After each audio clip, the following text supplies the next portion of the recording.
So let me tell you what I'm talking about. Again, everyday people. I recently helped a veteran who had worked in the military for 13 years in supply chain and things of that nature, and their partner who had worked in marketing for her whole career. And so they were living in Texas and spent the time on a self-funded search to go buy a business. And what they ended up buying was a landscaping business. And this business had components of marketing because you need to actually get new customers. It had components of supply chain because you need to actually manage the folks going out, doing the work, coming back, all the lanes. And when they closed that business, they stepped away from maybe six-figure scenarios, right? Those jobs are well paying, but they're not Wall Street jobs. And now they're running a $3 million business that when they finish paying off that essentially mortgage, the SBA loan, they will have $3 million that they created in their partnership that is theirs, and they can do whatever they want with it. And what I'll tell you is that even on the tough days, because I still keep in contact with them, they are so happy with the opportunity to work for something that matters, because they were working hard before, but now they're working hard for something that matters, and not just matters in another $100,000, because that's great.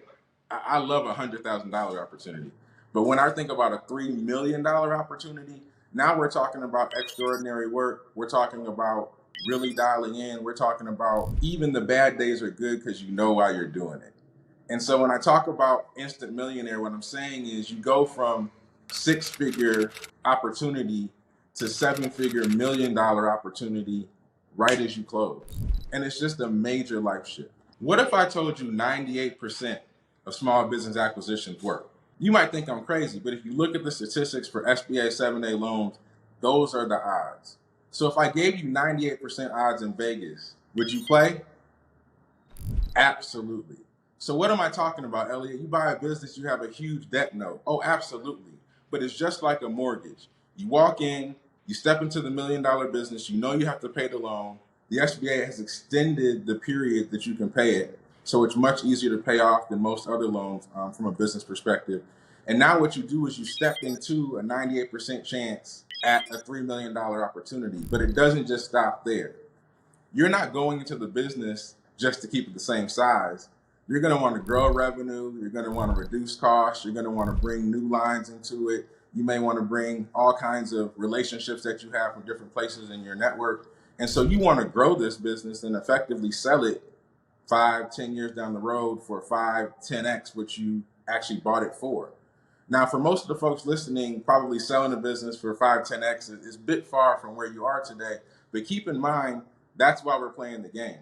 So when I talk about instant millionaire, what I'm talking about is these opportunities create $1 million wealth every single day.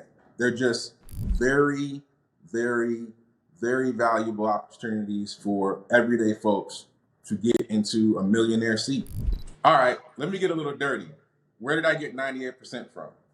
So if you look at the SBA 7A loan, and the beautiful thing about the government is all the data is on the internet. So if you go to the website and look at the default rates for the SBA 7A loan, you will see that 98% of those loans do not default. Do the work. If I'm wrong, put it in the comment. But this is the life that I live every day. I'm looking at these numbers all the time. So wait, how is it so successful? Well, the loan is so successful because they extend the payoff period. They are specific about deals that they will and will not fund. And they put you in a position to win because they want you to pay back that loan to create the wealth for them to get their money back. And while doing that, for you to take your family to the next level. So when I talk about what are the odds, yes, the work is hard. Yes, it will take years to pay off this debt. But if 98% of people are doing it, you have to sort of sit there and think about it. Am I really in the bottom 2%? No, you're not. You're in the top 98%. So if you really want to think about what this is, or maybe you're just saying, hey, look, I'm sitting at lunch, I'm riding in my car, I'm listening to YouTube to fuel my, continuous learning for myself. Maybe you should invest a bit more time in understanding this process so you can evaluate if it is right for you, because it may or may not be. But keep in mind, the odds are very high of success here. And that's why this game is getting so popular. That's why this opportunity is getting so popular. So what is the process of buying a business, Elliot? Break it down for me. No problem. So There are millions of baby boomers that are retiring and need to sell their businesses so they can actually go off and retire and have their pot of gold to spend in their golden years. And the people who are doing self-funded searches are buying those businesses from those baby boomers who are selling. And so what you do first is you go find a deal that works for you, an industry you like, an area you like, a business you want to grow, you're interested in, and you go search for that business. When you find that business, you send an offer letter to the owner. I'm willing to pay $3 million. I need 20% in financing from you. I'll get the rest of the financing on my own. And you will negotiate with the owner to get to a term sheet called a letter of intent that works for both of you. We'll talk more about the specifics of that. Just assume that you actually get your offer accepted. So now you have an accepted letter of intent. Now you're going to do what's called due diligence.